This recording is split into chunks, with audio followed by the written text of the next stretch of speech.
ഈ വാർത്താപ്പകലിലെ പ്രധാന റിപ്പോർട്ടുകളുമായി വാർത്താമഴ ആരംഭിക്കുന്നു. ഞാൻ എസ് വിജയകുമാർ. തിരുവനന്തപുരം മെഡിക്കൽ കോളേജിലെ ശസ്ത്രക്രിയാ ഉപകരണം കാണാതായ സംഭവത്തിൽ ഡോക്ടർ ഹാരിസ് ഹസനെ സംശയമുനയിൽ നിർത്തി പ്രിൻസിപ്പലും സൂപ്രണ്ടും. കാണാതായ ഉപകരണം ഡോക്ടർ ഹാരിസിന്റെ മുറിയിൽ നിന്ന് കണ്ടെത്തിയെന്ന് medical college principal doctor P K. Jabbar. അസ്വാഭാവികമായ രീതിയിൽ ഒരാൾ ഡോക്ടർ ഹാരിസിന്റെ മുറിയിലേക്ക് കയറുന്ന CCTV ദൃശ്യങ്ങൾ ലഭിച്ചതായി സൂപ്രണ്ടും വ്യക്തമാക്കി. വകുപ്പ് തല അന്വേഷണത്തിൽ ആശങ്ക അറിയിച്ച് KGM-CTA രംഗത്തെത്തി. ഡോക്ടർ ഹാരിസ് ഹസന്റെ വെളിപ്പെടുത്തലിന് പിന്നാലെ നിയോഗിച്ച വിദഗ്ധ സമിതി റിപ്പോർട്ടിലായിരുന്നു ശസ്ത്രക്രിയാ ഉപകരണം കാണാനില്ല എന്ന കണ്ടെത്തൽ. കഴിഞ്ഞ ബുധനാഴ്ച പ്രിൻസിപ്പൽ നടത്തിയ പരിശോധനയിൽ കാണാതായ മോസിലോസ്കോപ്പ് വകുപ്പ് മേധാവിയായ ഹാരിസ് ഹസന്റെ മുറിയിൽ നിന്ന് കണ്ടെത്തി. ഇന്നലെ വീണ്ടും പരിശോധന നടത്തിയപ്പോൾ മറ്റൊരു പെട്ടിയിൽ നിന്ന് മോസിലോസ്കോപ്പ് ഈ ഓഗസ്റ്റ് 2 വാങ്ങിയതായുള്ള ബില്ലും ലഭിച്ചു. ഇതിൽ സംശയമുണ്ടെന്നാണ് മെഡിക്കൽ കോളേജ് പ്രിൻസിപ്പലിന്റെ വാദം. ഹാരിസിന്റെ മുറിയിൽ ഒരാൾ കയറുന്നതിന്റെ CCTV ദൃശ്യങ്ങൾ ലഭിച്ചുവെന്നും മെഡിക്കൽ കോളേജ് അധികൃതർ ചൂണ്ടിക്കാട്ടി. ഹെഡ് ഓഫ് ദി ഡിപ്പാർട്ട്മെന്റിന്റെ റൂമിൽ കയറി ഒന്ന് നോക്കണം എന്ന് പറഞ്ഞതനുസരിച്ച് പ്രിൻസിപ്പളായ ഞാൻ അവിടെ പോയി അവിടെ ഒരു ഉപകരണം കാണുകയുണ്ടായി. ആ മിനിഞ്ഞാന്ന് അവിടെ ഒരു ഉപകരണമുണ്ട്, അതിൻ്റെ താഴത്ത് മോസിലോസ്കോപ്പ് എന്ന് എഴുതി വെച്ചിട്ടുണ്ട്. 2 അവിടെ എഴുതി ബില്ലിൽ വന്നിട്ടുള്ളത്. CCTV നോക്കിയപ്പോൾ അതിൻ്റെ ഉള്ളിൽ വേറെ ആരോ കടന്നതായിട്ട് തോന്നി, ഒരു അടയാളമായി കാണുന്നു. അതേസമയം ഹാരിസ് ഹസനെ പ്രതിസ്ഥാനത്ത് നിർത്താനുള്ള നീക്കമാണ് പിന്നിലെന്നാണ് ആക്ഷേപം. വാർത്താ സമ്മേളനത്തിൽ ഉടനീളം അത് പ്രകടമായിരുന്നു. മോസിലോസ്കോപ്പാണ് കണ്ടെത്തിയിട്ടുള്ളത്.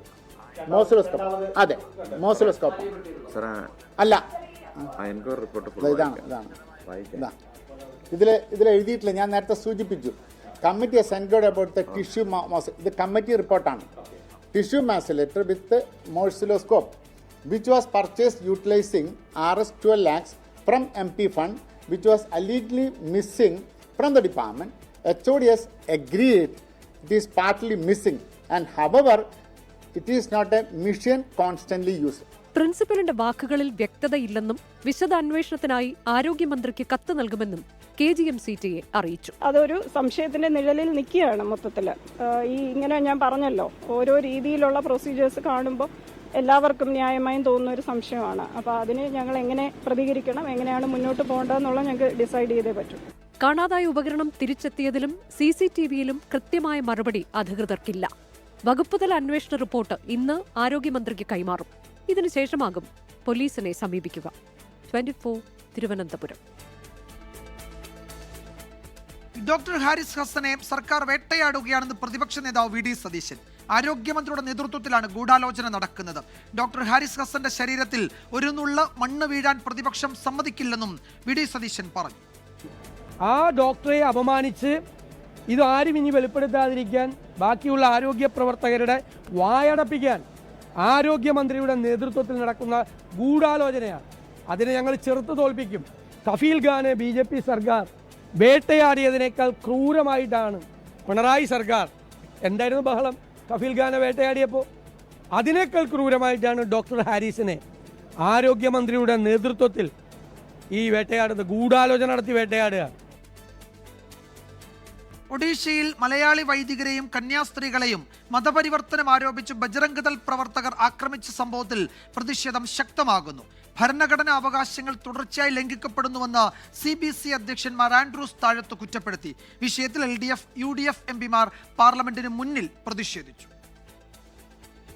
ബുധനാഴ്ച രാത്രിയാണ് മലയാളി വൈദികരെയും കന്യാസ്ത്രീകളെയും 70ഓളം വരുന്ന ബജ്രംഗ് ദൾ പ്രവർത്തകർ തടഞ്ഞു നിർത്തി ആക്രമിച്ചത്. ഒഡീഷയിലെ ജലേശ്വറിൽ ഗ്രാമവാസിയുടെ ആണ്ടുകുർബാനയിൽ പങ്കെടുത്ത് മടങ്ങുമ്പോഴായിരുന്നു അതിക്രമം. അവര് ഞങ്ങളുടെ അച്ഛന്മാരെയും കാറ്റഗിസ്റ്റിനെയൊക്കെ അടിക്കുകയൊക്കെ ചെയ്തു. അദ്ദേഹം ഇട്ടിരുന്ന വസ്ത്രം വലിച്ചു കീറുകയും ബൈക്കിന്റെ ഓയില് ഊറ്റിക്കളയുകയും ചാവി എടുത്തുകൊണ്ട് പോയി അത് ബൈക്ക് എടുത്തെറിയുകയൊക്കെ ചെയ്തു. അതിനുശേഷം വൈദികരെ അടിക്കുകയും ഡ്രൈവറിന്റെ ഫോണും അച്ഛന്മാരുടെ ഫോണും ഒക്കെ എടുത്തുകൊണ്ട് പോയി. അക്രമത്തിന് പിന്നാലെ ഒഡീഷ സർക്കാരിനെതിരെ പ്രതിപക്ഷ പാർട്ടികളും സഭയും വിമർശനവുമായി രംഗത്തെത്തി. മതന്യൂനപക്ഷങ്ങൾക്ക് ഭയമില്ലാതെ ജീവിക്കാനുള്ള സാഹചര്യം ഉണ്ടാക്കേണ്ടത് ഭരണാധികാരികളുടെ ഉത്തരവാദിത്തമാണെന്ന് മാർ ആൻഡ്രൂസ് താഴത്ത്. ഇന്ത്യൻ ഭരണഘടന കാത്തു സൂക്ഷിക്കാൻ സർക്കാരുകൾ നടപടിയെടുക്കണം. അത് കേന്ദ്രമാണെങ്കിൽ സംസ്ഥാനം, എല്ലാ രാഷ്ട്രീയ പാർട്ടിക്കാരും അതിനുറപ്പാക്കണം.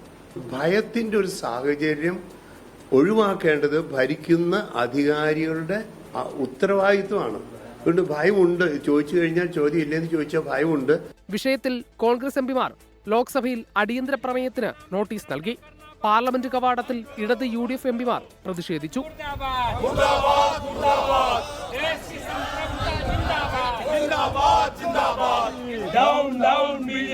ക്രൈസ്തവ പീഡനം അവസാനിപ്പിക്കുക, നടപടി സ്വീകരിക്കുക.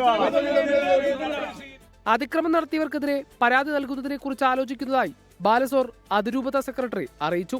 ജലേശ്വർ സെന്റ് തോമസ് ഇടവക വികാരി ഫാദർ ലിജോ നിരപ്പേൽ, ജോഡ ഇടവക വികാരി ഫാദർ വി ജോജോ, സിസ്റ്റർമാരായ എലേസ, മോളി എന്നിവരുൾപ്പെടെയുള്ള സംഘത്തിനാണ് മർദ്ദനമേറ്റത്.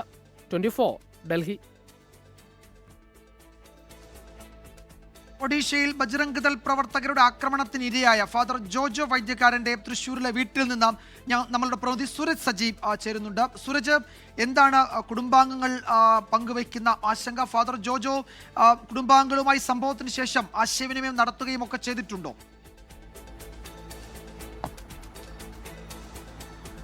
വിജയകുമാർ, എന്തായാലും അതിനുശേഷം കുടുംബാംഗങ്ങളുമായി അദ്ദേഹം സംസാരിച്ചിട്ടുണ്ട്. ഇപ്പോൾ തൃശൂർ DCC പ്രസിഡന്റ് ജോസഫ് ടാജറ്റ് അടക്കമുള്ളവർ ഈ കുടുംബത്തിന് പിന്തുണയുമായി എത്തിയിട്ടുണ്ട്. അല്പം മുമ്പ് കുടുംബം ഫാദറുമായി സംസാരിച്ചിരുന്നു. ഇപ്പോൾ നമ്മളോടൊപ്പം ചേരുന്ന അദ്ദേഹത്തിന്റെ സഹോദരനാണ്. എന്താ ഈ സംഭവത്തിന് ശേഷം അദ്ദേഹം പറഞ്ഞത്? പക്ഷേ കുഴപ്പമൊന്നുമില്ലെന്ന് പറഞ്ഞു. അവരൊത്തിരി ഭക്ഷണം കഴിഞ്ഞ് രാത്രി ഒരു പരിപാടിക്കവിടെ പോയിരിക്കുകയായിരുന്നു. ഇറങ്ങിയപ്പോൾ രാത്രി 9 മണിയായി. അത് കഴിഞ്ഞ് അവർ പോയിരുന്ന വഴിക്ക് അവരെ വഴിയിൽ കുറച്ച് ആൾക്കാർ 19 പേര് വഴിയിൽ പതിയിരുന്ന് ആക്രമിക്കാൻ നോക്കിയെന്നാണ് പറഞ്ഞത്. ഒരു മതാധ്യാപകനുണ്ട്, അയാളെ ഒത്തിരി ഉപദ്രവിച്ചു അവർ. ഇവരെ കാറിൽ വന്നിട്ട് ഇവരെ പിടിവലിക്കുണ്ടായി. അവരെ മൊബൈലൊക്കെ എടുത്തെന്നാണ് പറഞ്ഞത്. എങ്കിലും കുഴപ്പമൊന്നുമില്ല. അപ്പോഴേക്കും പോലീസ് വന്നു, അവരെ രക്ഷപ്പെടുത്തി കൊണ്ടുപോയെന്നാണ് പറഞ്ഞത്. ഇപ്പോഴത്തെ സാഹചര്യം എന്താ? ഒക്കെ ആയിരിക്കുന്നു, ഇപ്പോൾ കുഴപ്പമൊന്നുമില്ല. അവർ അവിടെ അവിടെയുള്ള ആൾക്കാർക്കൊക്കെ മേലധികാരികൾക്കൊക്കെ അവർ ഇത് കൊടുത്തിട്ടുണ്ട്, അപേക്ഷ കൊടുത്തിട്ടുണ്ട്. ഇങ്ങനെ സംഭവം ഉണ്ടായി, അവരറിയിക്കേണ്ടതല്ലേ, ഇനി അറിയിച്ചില്ലെങ്കിൽ എന്തുകൊണ്ട് അറിയിച്ചില്ല എന്ന് ചോദിക്കും. അതുകൊണ്ട് എല്ലാവരും കളക്ടർക്ക് അങ്ങനെ പോലീസ് ഉദ്യോഗസ്ഥന്മാർക്കൊക്കെ ഇത് കൊടുത്തെന്നാണ് പറഞ്ഞത്, അറിയിപ്പ് കൊടുത്തെന്നാണ് പറഞ്ഞത്. കേസെടുക്കണം എന്നുള്ളതാണോ നമ്മളിപ്പോൾ ആവശ്യപ്പെടുന്ന ഈ വിഷയത്തിൽ? ഇങ്ങനെയൊക്കെ സംഭവം ഉണ്ടായി എന്ന് എല്ലാവരും അറിഞ്ഞിരിക്കാൻ പറ്റുന്നത്. എന്തുകൊണ്ട് നാളെ നിങ്ങളിത് പറഞ്ഞില്ല എന്ന് ചോദിക്കരുതല്ലോ, അല്ല പറയരുതല്ലോ. അതുകൊണ്ട് അവർ ശ്രമിച്ചവർക്കെതിരെ നടപടി വേണ്ട. എന്തായാലും അത് പറഞ്ഞിട്ടുണ്ട്, ഇതിലിപ്പോൾ എല്ലാം പറഞ്ഞിട്ടുണ്ടെന്നാണ് പറഞ്ഞത്. അവർക്ക് സ്വതന്ത്രമായിട്ട് നടക്കട്ടെ. നാളെയും ക്രൂരമായ ആക്രമണമാണ് ഉണ്ടായത്. അങ്ങനെ കാര്യം ഉണ്ടായില്ലെന്നാണ് പറഞ്ഞത്. എങ്കിലും അവർ ഒത്തിരി മർദ്ദനേറ്റു. അയാളുടെ ബൈക്കൊക്കെ നശിപ്പിച്ചു, വസ്ത്രങ്ങളൊക്കെ വലിച്ചു കീറി, ഒത്തിരി അയാളെ ഉപദ്രവിച്ചു എന്ന് പറഞ്ഞു. ഫോണൊക്കെ നഷ്ടപ്പെട്ടിരുന്നു. അത് കിട്ടി വണ്ടിയിൽ നിന്ന് കിട്ടി പിന്നീട്. പക്ഷെ വേറെ അച്ഛൻ്റെയും പിന്നെ ഒരാൾക്കൊന്നും കിട്ടി, ഇതില്ല, അപകടം ഏറ്റില്ല, അയാൾക്കൊന്നും ഫോൺ കിട്ടിയില്ല എന്നാണ് പറഞ്ഞത്. അങ്ങനെ വിജയകുമാർ, ഇപ്പോൾ തൃശ്ശൂർ DCC പ്രസിഡന്റ് കൂടി ചേരുകയാണ്. എന്താണ് നമ്മളെ പിന്തുണ പ്രഖ്യാപിച്ചെത്തിയതാണ് കുടുംബം? അല്ല, തീർച്ചയായിട്ടും ഇത് വലിയൊരു സംഭവമല്ലേ. നമ്മളെ സംബന്ധിച്ച് അന്യനാട്ടിൽ പോകുന്നവർക്ക് ഈ ഒരു അവസ്ഥ എന്ന് പറയുന്നത് ഇപ്പം എത്രാമത്തെ പ്രാവശ്യമാണ്. ഇപ്പോൾ തൃശ്ശൂരിൽ തന്നെയാണ് മുമ്പ് ഒരു വൈദികനെ ജബൽപൂരിലുണ്ടായത്, ഇപ്പോൾ 2 ദിവസം മുമ്പാണ് ദുർഗിലുണ്ടായത്. ഇതിപ്പോൾ നിരന്തരമായ ഒരു സംഭവങ്ങളായിട്ട് വരില്ലേ. അപ്പോൾ ആരായാലും ഭയപ്പെട്ടു പോവില്ലേ. ഭരണഘടന എന്നൊക്കെ നമ്മൾ വലിയ പിന്നെ ഉച്ചത്തിൽ വിളിച്ചു പറയാണ്, പക്ഷെ അതിലെ അവകാശം. ഫാദർ ജോജോയുടെ തൃശ്ശൂരിലെ വീട്ടിൽ നിന്നാണ് സൂരജ് സജീവ് ചേർന്നത്. അവിടെ തൃശ്ശൂർ DCC അധ്യക്ഷനൊക്കെ പിന്തുണ അറിയിക്കാൻ എത്തുകയും ചെയ്തിട്ടുണ്ട്. ഫാദർ ജോജോ കുടുംബാംഗങ്ങളുമായി നേരത്തെ സംസാരിക്കുകയും ചെയ്തു. ഒഡീഷയിൽ വൈദികർക്കും കന്യാസ്ത്രീകൾക്കും നേരെയുണ്ടായ ആക്രമണത്തിൽ BJPക്കെതിരെ വിമർശനവുമായി പ്രതിപക്ഷ നേതാവ് VD സതീശൻ. ആട്ടിൻതോലിട്ട ചെന്നായ്ക്കളെ പോലെ അരമനയിൽ കേക്ക് കൊടുക്കാൻ പോവുകയാണ് BJP എന്ന് VD സതീശൻ പറഞ്ഞു. തുടർച്ചയായി ആക്രമണം ഉണ്ടാകുന്നതിൽ ആശങ്കയുണ്ടെന്ന് ഒഡീഷയിൽ ആക്രമിക്കപ്പെട്ട വൈദികൻ ഫാദർ ലിജോ നിരപ്പേലിന്റെ കുടുംബവും പ്രതികരിച്ചു. കഴിഞ്ഞ 835ാമത്തെ സംഭവമാണ്. ഒരു വർഷത്തിനകം രാജ്യത്തിൻ്റെ വിവിധ ഭാഗങ്ങളിൽ BJP ഭരിക്കുന്ന സംസ്ഥാനങ്ങളിൽ ക്രൈസ്തവർക്ക് നേരെ നടക്കുന്നത്. എവിടെ പോയി കേന്ദ്രമന്ത്രിമാർ കേരളത്തിലെ? എവിടെ പോയി രാജീവ് ചന്ദ്രശേഖർ? ഞങ്ങൾ പറഞ്ഞതല്ലേ സത്യം? എന്നിട്ട് ആട്ടിൻതോലിട്ട ചെന്നായികളെ പോലെ അരമനയിൽ പോയി കേക്ക് കൊടുക്കാൻ പോവാം. ഇപ്പം അച്ഛനെ സംബന്ധിച്ചിടത്തോളം വലിയ കുഴപ്പമില്ല, പ്രശ്നങ്ങളില്ലാതെ നിൽക്കുന്നു. കൂട്ടത്തിലുണ്ടായിരുന്ന 2 പേർക്ക് നന്നായിട്ട് പരിക്ക് പറ്റി. ഒരാളുടെ ബൈക്ക് തകർത്തു, ഇവരുടെ ഫോണെല്ലാം വലിച്ചുകൊണ്ട് പോയി, പിന്നെ ഉന്തും തള്ളും നടന്നു. അങ്ങനെ ഈ ഒരു ആയിരുന്നു മൊത്തം. അത് കാരണം പ്രത്യേകമായിട്ട് ഇവർക്ക് ഈ ദേഹത്തിനൊന്നും കിട്ടിയില്ല. എങ്കിലും പിന്നെ പിടിവലി നടന്ന കൂട്ടത്തിലുള്ള വിഷയങ്ങളേ ഉള്ളൂ. മറ്റു മുറിവുകൾ കാര്യങ്ങളില്ല, ആശുപത്രി പോകേണ്ടി വന്നില്ല. മറ്റവരെ ആശുപത്രിയിലാണ്. ആ കൂട്ടത്തിലുണ്ടായിരുന്ന പുള്ളിയുടെ ബൈക്ക് തകർത്തു. ഇവരുടെ ഫോണെല്ലാം, മൊബൈൽ ഫോണെല്ലാം പിടിച്ച് പറിച്ചുകൊണ്ട് പോയി. ആരെ കൊണ്ടുപോയെന്നറിയില്ല. ഛത്തീസ്ഗഡിൽ മലയാളി കന്യാസ്ത്രീകൾക്കൊപ്പമുണ്ടായിരുന്ന ആദിവാസി യുവാവിനെ ബജ്റംഗ് ദൾ പ്രവർത്തകർ ക്രൂരമായി മർദ്ദിക്കുന്ന ദൃശ്യങ്ങൾ പുറത്ത്. സുഖ്മാൻ മൻഡാവി എന്ന യുവാവിനെ മർദ്ദിക്കുന്ന ദൃശ്യങ്ങളാണ് പുറത്തു വന്നത്. ജാമ്യത്തിലിറങ്ങിയ മലയാളി കന്യാസ്ത്രീകൾ ഉടൻ കേരളത്തിലേക്ക് മടങ്ങില്ല. കന്യാസ്ത്രീകൾ കൂട്ടിക്കൊണ്ടുപോകേണ്ടിയിരുന്ന കമലേശ്വരി, ലളിത, സുക്മതി എന്നീ ആദിവാസി യുവതികൾക്കൊപ്പമുണ്ടായിരുന്ന യുവാവിനെയാണ് ബജ്റംഗ് ദൾ പ്രവർത്തകർ ക്രൂരമായി മർദ്ദിക്കുന്നത്.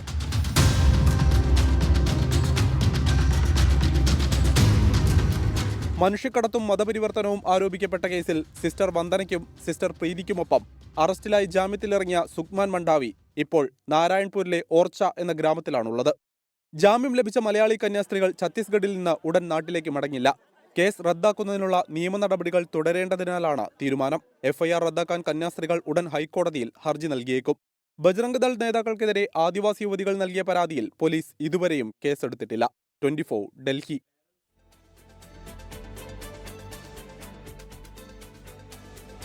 മേഘവിസ്ഫോടനമുണ്ടായ ഉത്തരാഖണ്ഡിൽ 4ാം ദിവസവും ദൗത്യം തുടരുന്നു. 226 പേരെ രക്ഷപ്പെടുത്തിയതായി വ്യോമസേന അറിയിച്ചു. മുഖ്യമന്ത്രി പുഷ്കർ സിംഗ് ധാമി ദുരിതാശ്വാസ പ്രവർത്തനങ്ങൾ വിലയിരുത്തി. രക്ഷാപ്രവർത്തനം മന്ദഗതിയിലാണെന്ന് ഉത്തരാഖണ്ഡ് PCC അധ്യക്ഷൻ കരൺ മഹ്റ 24നോട് പറഞ്ഞു.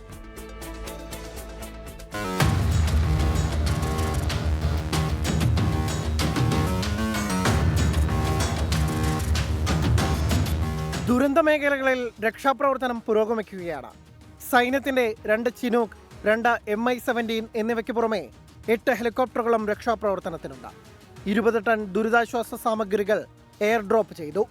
130 രക്ഷാപ്രവർത്തകരെ ദുരന്ത മേഖലയിൽ എത്തിച്ചു. ഉന്നത ഉദ്യോഗസ്ഥരുമായി മുഖ്യമന്ത്രി പുഷ്കർ സിംഗ് ധാമി കൂടിക്കാഴ്ച നടത്തി. ദുരിതാശ്വാസ പ്രവർത്തനങ്ങൾ മന്ദഗതിയിലാണെന്ന് ഉത്തരാഖണ്ഡ് കോൺഗ്രസ് അധ്യക്ഷൻ കരൺ മഹ്റ 24നോട്.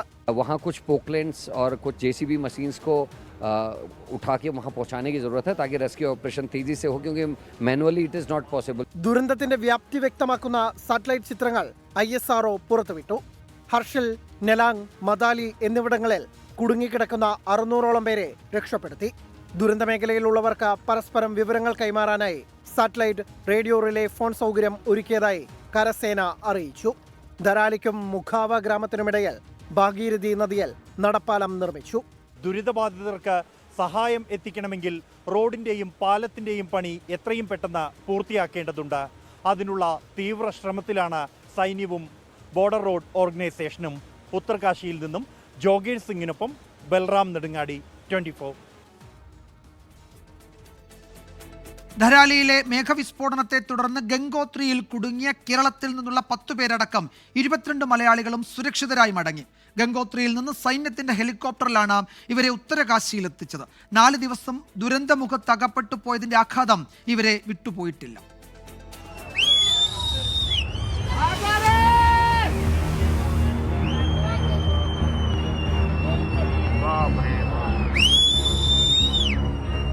ഗംഗോത്രി ദർശനം കഴിഞ്ഞ് 22 മലയാളികളുടെ സംഘം മടങ്ങും വഴി നിമിഷങ്ങളുടെ മാത്രം അകലത്തിലാണ് ധരാലി ഗ്രാമത്തെ ഉരുളെടുത്തത്. ഗംഗോത്രി പ്രദേശം ഒറ്റപ്പെട്ടു. മൊബൈൽ സിഗ്നലുകളും വൈദ്യുതിയും നിലച്ചു. പിന്നെ ആശങ്കയുടെ മണിക്കൂറുകൾ. വെറും പുഴ മാത്രമേ ഉള്ളൂ. കുറെ ഒരു കാറൊക്കെ ഉള്ളിൽ കിടക്കുന്നുണ്ട്. ഭയങ്കര കാണാൻ വയ്യ. നമുക്ക് വളരെ വിഷമം തോന്നുന്ന ഒരു അവസ്ഥയാണ് അത്. ഈ ഇൻസിഡന്റ് നടന്ന സ്ഥലത്ത് മാത്രം ഒരുപാട് അങ്ങോട്ട് നദിയിലേക്ക് അങ്ങോട്ട് പോയി. ഗംഗോത്രി ഫ്ലാറ്റായി. വീട്ടിലെ സാറ്റലൈറ്റ് മെസ്സേജ് കൊടുത്തിരുന്നു. പിന്നെ ഇവിടെ ഇറങ്ങിയ പിന്നെ ഹെലിപ്പാഡിൽ ഇറങ്ങിയ പിന്നെ അവിടെ നമ്പറൊക്കെ കിട്ടുന്നുണ്ടായിരുന്നു. അപ്പോൾ പിന്നെ ഇൻഫർമേഷൻ കൊടുത്തു. ഫോണൊക്കെ ഓഫായിരുന്നു. പിന്നെ അവിടെ സാറ്റലൈറ്റ് മിലിറ്ററി ക്യാമ്പിൽ പോയിട്ട് സാറ്റലൈറ്റ് വൈഫൈ ചെയ്ത് അന്നേരം മോന് മെസ്സേജ് ചെയ്യാൻ പറ്റിയത്. സഞ്ചരിച്ചിരുന്ന ബസ് ഇപ്പോഴും ഗംഗോത്രിയിൽ കുടുങ്ങിയതിനാൽ മറ്റൊരു വാഹനത്തിൽ തീർത്ഥയാത്ര തുടർന്ന് നേരത്തെ നിശ്ചയിച്ച പ്രകാരം 13-ന് തന്നെ നാടുകളിലേക്ക് മടങ്ങാനാണ് ഇവരുടെ തീരുമാനം. ഉത്തർകാശിയിൽ നിന്നും ജോഗേഷ് സിംഗിനൊപ്പം ബൽറാം നെടുങ്ങാടി, 24. അമേരിക്കയുടെ താരിഫ് യുദ്ധം പുതിയ തലങ്ങളിലേക്ക്, നിലവിലെ ലോകക്രമവും വിദേശ വ്യാപാരവും പുനഃക്രമീകരിക്കുന്നതിലേക്ക് നയിക്കുന്നതാകും അമേരിക്കൻ താരിഫ് പ്രഖ്യാപനമെന്നാണ് വിലയിരുത്തൽ. പ്രശ്നപരിഹാരമാകും വരെ ഇന്ത്യയുമായി ചർച്ചകൾക്കില്ല എന്നാണ് ഡൊണാൾഡ് ട്രംപ് പറയുന്നത്. താരിഫ് ആഘാതം ഏറെ ഉണ്ടാകാനിടയുള്ള ബ്രസീലും ചൈനയും ഇന്ത്യയും യോജിച്ചുള്ള നീക്കങ്ങളിലേക്ക് പോകാനും സാധ്യതയുണ്ട്. Just to follow up on the India tariffs, do you expect increased trade negotiations, since you've announced the 50% tariff? No, not until we get it resolved. താരിഫുമായി ബന്ധപ്പെട്ട് കൂടുതൽ ചർച്ചകൾ ഉണ്ടാകുമോ എന്ന മാധ്യമപ്രവർത്തകരുടെ ചോദ്യത്തിന് ട്രംപിന്റെ മറുപടിയാണ്. ഈ മാസം 25-ന് തുടർ ചർച്ചകൾക്കായി അമേരിക്കൻ സംഘം ഇന്ത്യയിലെത്താനിരിക്കവെയാണ് കാര്യങ്ങൾക്ക് തീരുമാനമാകാതെ ഒരു ചർച്ചയ്ക്കുമില്ലെന്ന് ട്രംപ് പറഞ്ഞത്. റഷ്യയുമായി വ്യാപാരം ചെയ്യുന്ന രാജ്യങ്ങൾക്ക് രണ്ടാം ഘട്ട ഉപരോധം ഏർപ്പെടുത്തുമെന്ന മുൻ പ്രഖ്യാപനത്തിന് പിന്നാലെയാണ് ഇന്ത്യയുമായുള്ള വ്യാപാര ചർച്ചകളിലെ നിലപാട് ട്രംപ് വെളിപ്പെടുത്തിയിരിക്കുന്നത്. മാർച്ച് മുതൽ 6 റൗണ്ട് ചർച്ചകൾ നടന്നിരുന്നെങ്കിലും അന്തിമ ധാരണയായിരുന്നില്ല. അമേരിക്കൻ ഉൽപ്പന്നങ്ങൾക്ക് ഇന്ത്യയിൽ വിലക്കേതുമില്ലാത്ത വിപണി ഉറപ്പാക്കാനും കുറഞ്ഞത് $500 ബില്യൺ നിക്ഷേപം അമേരിക്കയിലേക്ക് ഒഴുക്കാനുമുള്ള ട്രംപിന്റെ സമ്മർദ്ദ തന്ത്രമാണിതെന്ന വിലയിരുത്തലുമുണ്ട്. മറുപക്ഷത്ത് ട്രംപിന്റെ നീക്കങ്ങൾക്ക് മറുതന്ത്രം മെനയുകയാണ് ബ്രിക്സ് കൂട്ടായ്മ. അമേരിക്കൻ നീക്കത്തിനെതിരെ ചൈനീസ് വിദേശകാര്യമന്ത്രിയും ഇന്ത്യയിലെ ചൈനീസ് അംബാസിഡറും രംഗത്തെത്തിയിട്ടുണ്ട്. അമേരിക്കയുടെ നടപടി വ്യാപാര കരാറുകളുടെ ലംഘനമാണെന്നും വ്യാപാര കരാർ അമേരിക്ക മറ്റ് രാജ്യങ്ങൾക്കെതിരായ ആയുധമാക്കുകയാണെന്നും ചൈനീസ് അംബാസിഡർ സു ഫെയ്ഹോങ്ങും വിദേശകാര്യമന്ത്രി വാങ് യിയും അഭിപ്രായപ്പെട്ടു. Brazil president Luiz Inacio Lula ഡിസിൽവയും പ്രധാനമന്ത്രി നരേന്ദ്രമോദിയുമായി നടത്തിയ ചർച്ചയിൽ കൂട്ടായ പ്രവർത്തനത്തിനുള്ള ശ്രമങ്ങളാണ് ചർച്ചയായത്.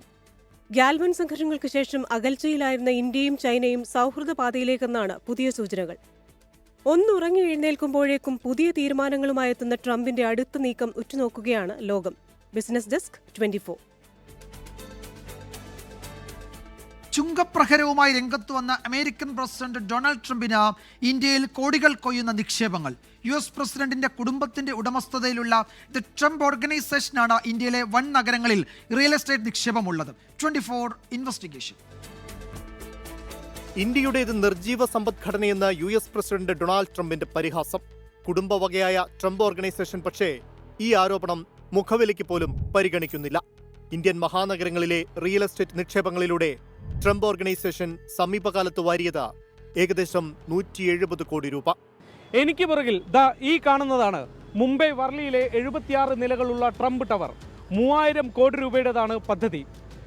മഹാരാഷ്ട്രയിലെ BJP സംസ്ഥാന അധ്യക്ഷനായിരുന്ന നിലവിൽ മന്ത്രിയായ മംഗൾ പ്രഭാത് ലോധയുടെ ലോധ ഗ്രൂപ്പുമായി ചേർന്നാണ് പദ്ധതി യാഥാർത്ഥ്യമാക്കിയത്. ലോധ ഗ്രൂപ്പ് നിലവിൽ മാക്രോടെക് ഡെവലപ്പേഴ്സ് എന്നാണ് അറിയപ്പെടുന്നത്. പൂനെ കല്യാണി നഗറിലെ ട്രംപ് ടവേഴ്സ് 23 നില മന്ദിരങ്ങളാണ്.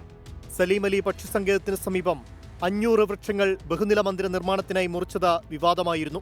നിർമ്മാണ പങ്കാളിത്തമുള്ള പഞ്ച്ശീൽ റിയാലിറ്റിയിൽ NCP നേതാവ് സുപ്രിയ സുലേക്കും ഭർത്താവിനും 8% പങ്കാളിത്തമുണ്ടായതും ആരോപണങ്ങൾക്കിടയായി. രാജ്യതലസ്ഥാന മേഖലയിലെ ഗുരുഗ്രാമിലുള്ള 1900 കോടിയുടെ ട്രംപ് ടവേഴ്സാണിത്. അടുത്ത വർഷം പൂർത്തീകരിക്കുമെന്ന് കരുതുന്നു. ഗുരുഗ്രാമിലെ ഗോൾഫ് കോഴ്സ് എക്സ്റ്റൻഷൻ റോഡിലാണ് ട്രംപ് ടവർ ഓഫീസ് എന്ന ബഹുനില മന്ദിരം ഉയരുന്നത്. മുംബൈ ചൗപ്പട്ടിയിലെ റെസിഡൻഷ്യൽ ടവർ, കൊൽക്കത്തയിലെ ട്രംപ് ടവർ എന്നിവയും പണം വാരാൻ ലക്ഷ്യമിട്ടുള്ള പദ്ധതികളാണ്. ട്രിബേക്കയാണ് ഇന്ത്യയിലെ ഔദ്യോഗിക പങ്കാളി.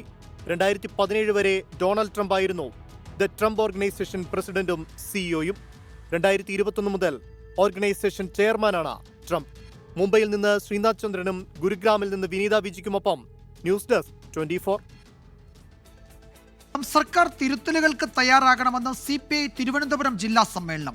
രാഷ്ട്രീയ റിപ്പോർട്ടിലാണ് ഈ ആവശ്യമുള്ളത്. ഉപതെരഞ്ഞെടുപ്പ് ഫലം ഉൾപ്പെടെ പരാമർശിച്ചാണ് റിപ്പോർട്ടിലെ ഈ ആവശ്യം. റിപ്പോർട്ടിന്റെ പകർപ്പ് 24 ലഭിച്ചു. ശ്രീജിത്ത് വിവരങ്ങൾ നൽകും തിരുവനന്തപുരത്ത് നിന്ന്. ശ്രീജിത്ത്, എന്തൊക്കെ കാര്യങ്ങളാണ് ഈ റിപ്പോർട്ടിൽ പറയുന്നത്? ഏത് തരത്തിലുള്ള തിരുത്തലുകളെ പറ്റിയാണ് CPIയുടെ തിരുവനന്തപുരം ജില്ലാ സമ്മേളനം മുന്നോട്ട് വയ്ക്കുന്ന ആവശ്യം?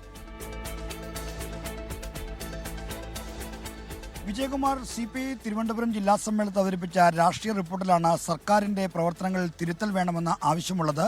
എന്നാൽ ഈ റിപ്പോർട്ടിൻ്റെ ഭൂരിഭാഗവും സർക്കാരിൻ്റെ പ്രവർത്തനങ്ങളെ ന്യായീകരിക്കുകയും സർക്കാരിനെ പിന്തുണയ്ക്കുകയും ചെയ്യുകയാണുള്ളത്.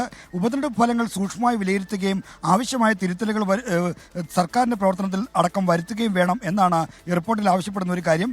ജനങ്ങളുടെ വികാരം പൂർണ്ണമായി ഉൾക്കൊണ്ട് മുന്നോട്ട് പോകാൻ LDF ശ്രമിക്കണം. 2026 നിയമസഭാ തെരഞ്ഞെടുപ്പ് ലക്ഷ്യമിട്ട് കൂടുതൽ കരുതലോടെ മുന്നണി മുന്നോട്ട് മുന്നോട്ട് പോകണം എന്നാണ് ഈ റിപ്പോർട്ട് പറയുന്നത്. നിലമ്പൂർ ഉപതെരഞ്ഞെടുപ്പിൽ ജമാഅത്തെ ഇസ്ലാമി, SDP തുടങ്ങിയ തീവ്ര നിലപാടുള്ള ശക്തികൾ UDF-നെ പിന്തുണച്ചു തുടങ്ങിയ ആരോപണങ്ങളും ഈ രാഷ്ട്രീയ റിപ്പോർട്ട് ആവർത്തിക്കുന്നുണ്ട്. ഗവർണറുടെ സമീപനത്തിലായ വിമർശനങ്ങളുമുണ്ട്. ഭാരതാംബയുടെ ചിത്രത്തിന് മുന്നിൽ പുഷ്പാർച്ചന നടത്തണമെന്ന് ഗവർണർ നിഷ്കർഷിച്ചത് രാജ്ഭവനെ സംഘപരിവാറിന്റെ കേന്ദ്രമാക്കി മാറ്റാനുള്ള നീക്കമാണ് എന്ന ആരോപണവും റിപ്പോർട്ടിലുണ്ട്. എന്നാൽ ഈ റിപ്പോർട്ടിൽ ഭൂരിപക്ഷം ഭാഗത്തും സർക്കാരിനെ ന്യായീകരിക്കുന്നതാണ് എന്ന വിമർശനം ഇപ്പോൾ തന്നെ പ്രതിനിധികൾ ഉന്നയിക്കുന്നുണ്ട്. ഉച്ചയ്ക്ക് ശേഷം നടക്കുന്ന പൊതുചർച്ചയിൽ ഇതുമായി ബന്ധപ്പെട്ട രൂക്ഷമായ വിമർശനങ്ങൾക്കും സാധ്യതയുണ്ട്.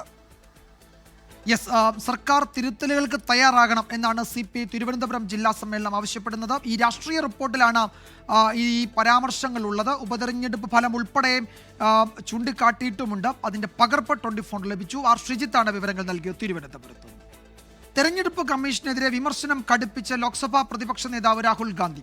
ഇലക്ഷൻ കമ്മീഷൻ BJPക്ക് വേണ്ടി പണിയെടുക്കരുത്, ഭരണഘടനയ്ക്ക് അനുസൃതമായി പ്രവർത്തിക്കണമെന്ന് രാഹുൽ ഗാന്ധി ആവശ്യപ്പെട്ടു. ബംഗളൂരുവിൽ കോൺഗ്രസിന്റെ വോട്ടധികാർ റാലിയിലായിരുന്നു വിമർശനം. महादेवापुरा में 6.5 लाख वोट हैं असेंबली में और उसमें से 1,250,000 वोट चोरी किए गए। मतलब 6 में से 1 वोट इन्होंने चोरी किया है। 5 तरीके से चोरी की गई है। डुप्लीकेट वोटर मतलब एक वोटर अनेक बार वोटिंग कर रहा है। वोट देने का अधिकार उसको बेंगलोर में है, लखनऊ में है, वाराणसी में है, अलग अलग जगह देश में ये लोग वोट डालने के लिए ऑथराइज्ड हैं। അതേസമയം രാഹുൽ ഗാന്ധിയുടെ ആരോപണം മുഖവിലക്കെടുക്കേണ്ടതില്ല എന്നാണ് BJP നിലപാട്.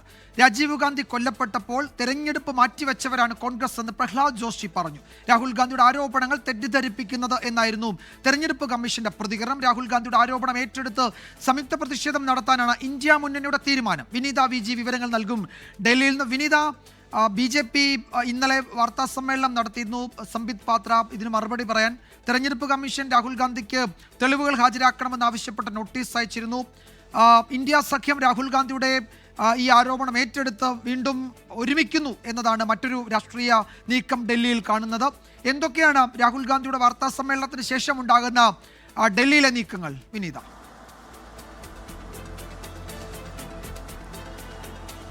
തീർച്ചയായും വിജയകുമാർ സൂചിപ്പിച്ചതുപോലെ തന്നെ ഈ അടുത്ത കാലത്തിന് ശേഷം ഈ രാഹുൽ ഗാന്ധിയുടെ ഒരു വലിയ ആരോപണം കൂടി രംഗത്ത് വന്നതിന് പിന്നാലെ നമുക്ക് അറിയാം ഇന്ത്യ മുന്നണിയിൽ നിന്നൊക്കെ TMC ഏറെക്കാലമായി മാറി നിൽക്കുന്നുണ്ടായിരുന്നു. ഇപ്പോൾ TMC ഉൾപ്പെടെ ഈ വിഷയം ഏറ്റെടുത്തുകൊണ്ട് ശക്തമായിട്ടുള്ള ഒരു പ്രതിഷേധമായി മുന്നോട്ട് പോകാനാണ് തീരുമാനിച്ചിരിക്കുന്നത്. ഇന്നലെ വൈകിട്ട് രാഹുൽ ഗാന്ധിയുടെ വസതിയിൽ ഇന്ത്യ മുന്നണി നേതാക്കളുടെ പ്രത്യേകമായി ഒരു യോഗം ചേർന്നിട്ടുണ്ടായിരുന്നു. ഈ യോഗത്തിൽ ഈ തെളിവുകൾ സഹിതം, അതായത് ഈ വാർത്താ സമ്മേളനത്തിൽ രാഹുൽ ഗാന്ധി ഈ തെരഞ്ഞെടുപ്പ് കമ്മീഷനെതിരെ ഉന്നയിച്ച ആരോപണങ്ങൾ, ആ തെളിവുകളെല്ലാം ഇന്ത്യ മുന്നണിയിലെ നേതാക്കൾക്ക് മുന്നിലും വിശദീകരിച്ചിട്ടുണ്ട്. തുടർന്ന് ഈ രാഹുലിന്റെ ആരോപണങ്ങൾ ചൂണ്ടിക്കാട്ടിക്കൊണ്ട് ശക്തമായിട്ടുള്ള പ്രതിഷേധം നടത്താൻ തന്നെയാണ് ഇന്ത്യ മുന്നണി സംയുക്തമായി തീരുമാനിച്ചിരിക്കുന്നത്. തിങ്കളാഴ്ച ഇന്ത്യ മുന്നണിയുടെ ഒരു ശക്തി പ്രകടനം തന്നെ നമുക്ക് കാണാൻ കഴിയുമെന്നാണ് പ്രതീക്ഷിക്കുന്നത്. കാരണം തെരഞ്ഞെടുപ്പ് കമ്മീഷന് മുന്നിൽ ശക്തമായിട്ടുള്ള പ്രതിഷേധവും പ്രകടന മാർച്ചും ഒക്കെ നടത്താനാണ് തീരുമാനിച്ചിരിക്കുന്നത്. പക്ഷേ രാഹുൽ ഗാന്ധിയുടെ ഈ ആരോപണങ്ങളെല്ലാം പാടെ തള്ളിക്കളയുകയാണ് BJP. ഇന്നലെ വിജയകുമാർ സൂചിപ്പിച്ചതുപോലെ സംബിത് പാത്രയുടെ വാർത്താ സമ്മേളനത്തിൽ അദ്ദേഹം പറഞ്ഞത് രാഹുൽ ഗാന്ധി നിരാശയുടെ കൊടുമുടിയിലാണ്, തെരഞ്ഞെടുപ്പുകളിൽ അടിക്കടി ഉണ്ടാകുന്ന പരാജയത്തിന്റെ നിരാശയിലാണ് അദ്ദേഹം.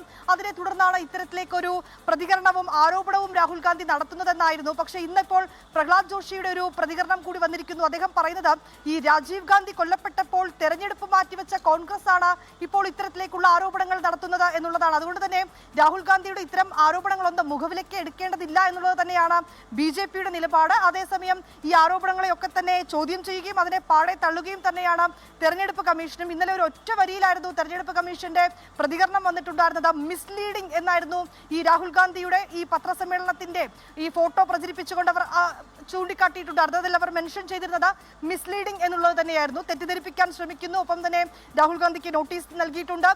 തെളിവുണ്ട് എങ്കിൽ അത് ഹാജരാക്കണമെന്നാണ് അറിയിച്ചിരിക്കുന്നത്. ഇന്ന് ബാംഗ്ലൂരിൽ രാഹുൽ ഗാന്ധിയുടെ പ്രതിഷേധ ധർണയും പ്രകടനങ്ങളും മാർച്ചും ഒക്കെ അവിടെയും നടക്കുന്നുണ്ട്. അതൊരു തുടക്കം മാത്രമാണെന്നാണ് നേതാക്കൾ പറയുന്നത്. ശരി വിനീത, എന്തായാലും ഈ വിഷയത്തിൽ വലിയ രാഷ്ട്രീയ നീക്കങ്ങൾ നടക്കുന്നുണ്ട് ഡൽഹിയിൽ. ഇന്ത്യ മുന്നണി അത് ഇക്കാര്യത്തിൽ രാഹുൽ ഗാന്ധി ഇന്നലെ മുന്നോട്ട് വെച്ച ഈ വിമർശനത്തിൻ്റെ പേരിൽ ചിതറി നിന്നിരുന്ന ഇന്ത്യ മുന്നണിയിലെ പാർട്ടികൾ വീണ്ടും രാഹുലിൻ്റെ നേതൃത്വത്തിൽ ഒരുമിക്കുന്നു എന്നതാണ് അതിൽ പ്രധാനപ്പെട്ട. തൃണമൂൽ കോൺഗ്രസ് ഒക്കെ ഈ ആരോപണം ഏറ്റെടുക്കുന്നുണ്ട്. DMK പിന്തുണച്ച് രംഗത്തെത്തിയിട്ടുണ്ട്. ഇടതു പാർട്ടികളും ഇക്കാര്യത്തിൽ രാഹുൽ ഗാന്ധിയെ പിന്തുണയ്ക്കുന്നുണ്ട്. അതാണ് ഒരു പ്രധാനപ്പെട്ട നീക്കം. BJP ഈ ആരോപണങ്ങൾ തള്ളുകയാണ്. ചർച്ചകൾക്ക് അവർ തയ്യാറാകുന്നില്ല. തെരഞ്ഞെടുപ്പ് കമ്മീഷൻ എന്തൊക്കെ ചെയ്യാൻ പോകുന്നു എന്നതും ഈ ഘട്ടത്തിൽ വ്യക്തമല്ല. വിനീത വിജിയാണ് വിവരങ്ങൾ നൽകിയത് ഡൽഹിയിൽ നിന്ന്. ലഹരിമരുന്ന് പരിശോധനയ്ക്കിടെ പോലീസിനെ ആക്രമിച്ച കേസിൽ യൂത്ത് ലീഗ് സംസ്ഥാന ജനറൽ സെക്രട്ടറി PK ഫിറോസിന്റെ സഹോദരൻ PK ബുജൈറിന് ജാമ്യമില്ല. ജാമ്യാപേക്ഷ Kunnamangalam first class judicial magistrate കോടതി തള്ളി. ഷഹദ് റഹ്മാൻ വിവരങ്ങൾ നൽകും കോഴിക്കോട്ട് നിന്ന്. ഷഹദ്, എന്തൊക്കെ കാരണങ്ങൾ ചൂണ്ടിക്കാട്ടിയാണ് ജാമ്യാപേക്ഷ നിരാകരിച്ചിരിക്കുന്നത് കോടതി? വിജയകുമാർ, ഈ ജാമ്യാപേക്ഷ നിരാകരിച്ചത് എന്തുകൊണ്ടാണ് എന്നത് സംബന്ധിച്ച് വ്യക്തമല്ല. കാരണം കോടതി അത്തരം വിശദാംശങ്ങളൊന്നും തന്നെ പറഞ്ഞിട്ടില്ല. നിലവിൽ ഇത്തരത്തിൽ ജാമ്യമില്ല എന്ന് പറഞ്ഞ ഒറ്റ വാക്കിൽ പറഞ്ഞ് അവസാനിപ്പിക്കുകയാണ് ചെയ്തിട്ടുള്ളത്. അപ്പോൾ ഇനി അതിന്റെ രേഖകൾ കിട്ടിക്കഴിഞ്ഞാൽ മാത്രമേ അതുമായി ബന്ധപ്പെട്ട് എന്തുകൊണ്ടാണ് ജാമ്യം നിഷേധിച്ചത് എന്ന കാര്യം മനസ്സിലാക്കാൻ സാധിക്കുകയുള്ളൂ. കഴിഞ്ഞ ദിവസമാണ് നമുക്കറിയാം ഈ ലഹരി കേസുമായി ബന്ധപ്പെട്ട് ഒരാളെ പിടികൂടുകയും അദ്ദേഹത്തിന്റെ വാട്സപ്പ് ചാറ്റുകളിൽ നിന്ന് ഇത്തരത്തിൽ ഈ ബുജേറിന് ഇതിൽ പങ്കുണ്ട് എന്ന് പോലീസിന് മനസ്സിലാവുകയും തുടർന്ന് പോലീസ് ഈ ബുജേറിനെ പരിശോധിക്കുകയും ചെയ്തിട്ടുണ്ടായിരുന്നത്. ആ ഘട്ടത്തിലാണ് ബുജേർ പോലീസിനെ ആക്രമിക്കുന്ന ഒരു സാഹചര്യം ഉണ്ടായത്. തുടർന്നാണ് ബുജേറിനെതിരെ പോലീസിനെ ആക്രമിച്ചു എന്ന രീതിയിൽ ഇപ്പോൾ പോലീസ് കേസ് എടുത്തിട്ടുണ്ടായിരുന്നത്. കഴിഞ്ഞ കുറച്ച് ദിവസങ്ങളായിട്ട് ബുജേർ റിമാൻഡിലുമാണ്. ഇന്ന് ജാമ്യാപേക്ഷ പരിഗണിച്ച് ഉച്ചയ്ക്ക് മുൻപ് പരിഗണിച്ച കേസിലാണ് ഇത്തരത്തിൽ ജാമ്യമില്ല എന്ന് കോടതി വിധിച്ചിരിക്കുന്നത്. അതിന്റെ മറ്റ് വിശദാംശങ്ങൾ അല്പസമയത്തിനകം ലഭ്യമാകും എന്നാണ് നമ്മൾ പ്രതീക്ഷിക്കുന്നത്.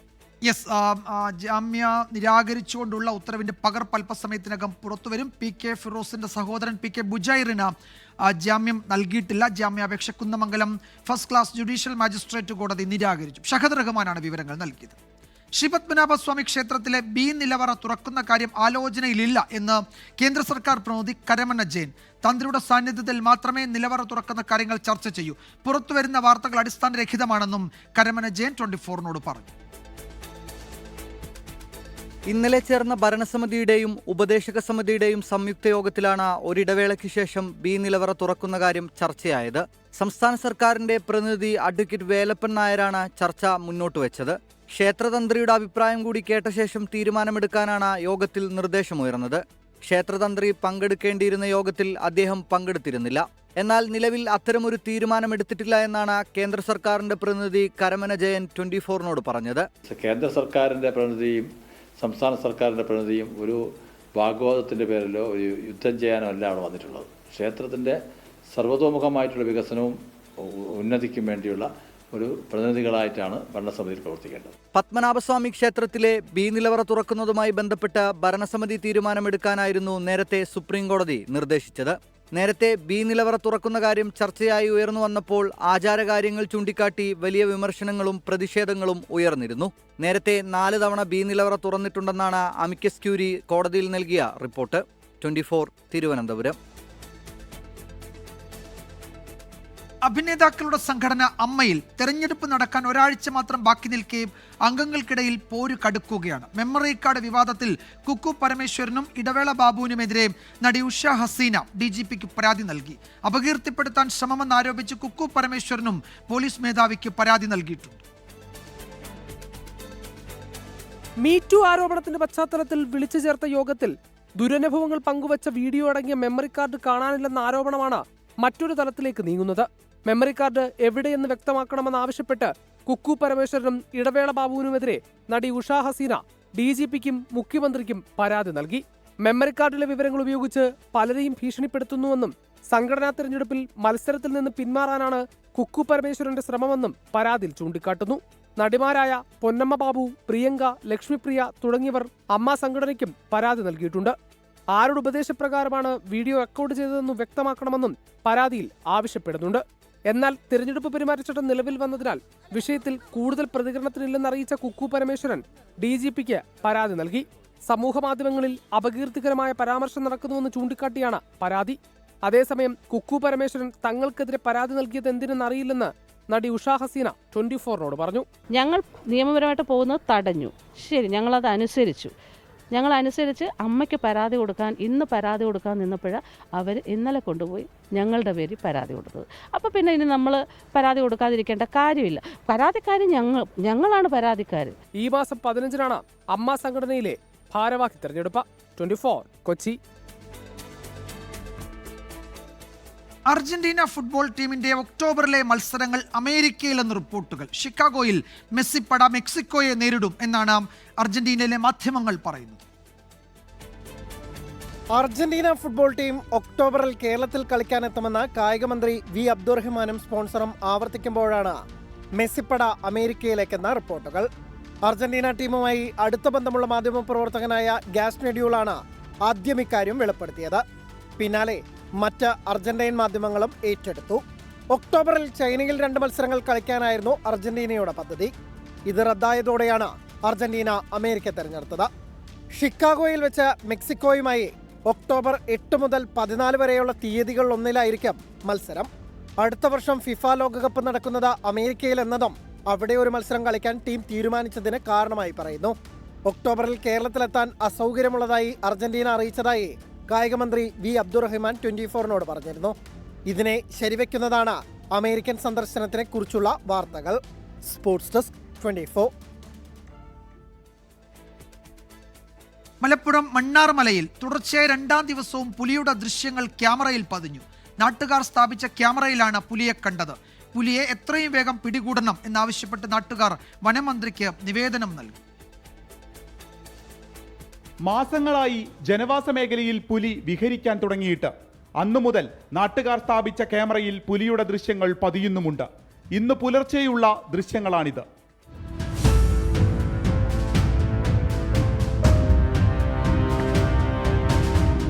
പുലിയെ പിടികൂടുന്നതിൽ വനം വകുപ്പിനുള്ള അനാസ്ഥ അവസാനിപ്പിക്കണമെന്നാവശ്യപ്പെട്ട് വനം മന്ത്രിക്ക് വാർഡ് മെമ്പറുടെ നേതൃത്വത്തിൽ നിവേദനം നൽകി. നേരത്തെ ക്യാമറയിൽ പതിഞ്ഞ പുലിയും ഇപ്പോഴത്തേതും തമ്മിൽ വ്യത്യാസമുണ്ടെന്നും അതുകൊണ്ട് തന്നെ 2 പുലിയുണ്ടെന്ന സംശയവും നാട്ടുകാർ ഉന്നയിക്കുന്നു. വനംവകുപ്പ് നിലവിൽ കൂട് സ്ഥാപിച്ചിട്ടുണ്ട്. പെരിന്തൽമണ്ണയിൽ നിന്ന് കാര്യവട്ടം വരെ എത്താവുന്ന ബൈപ്പാസ് റോഡിലാണ് മണ്ണാർമല മാട് പ്രദേശം. 24 മലപ്പുറം.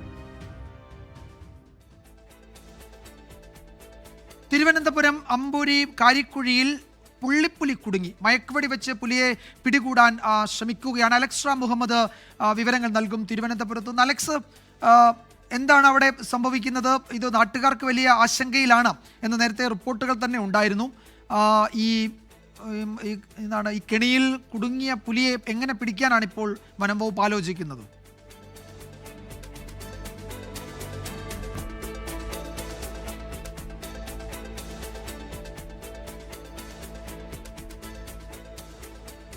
യെസ്, അല്പസമയത്തിനകം അലക്സിലേക്ക് വരും. ഇപ്പോൾ ഡോക്ടർ അരുൺ സഖറിയ പാലക്കാട്ട് മാധ്യമ പ്രവർത്തകരെ കാണുകയാണ്. അദ്ദേഹത്തിന്റെ വാക്കുകൾ കേൾക്കാം.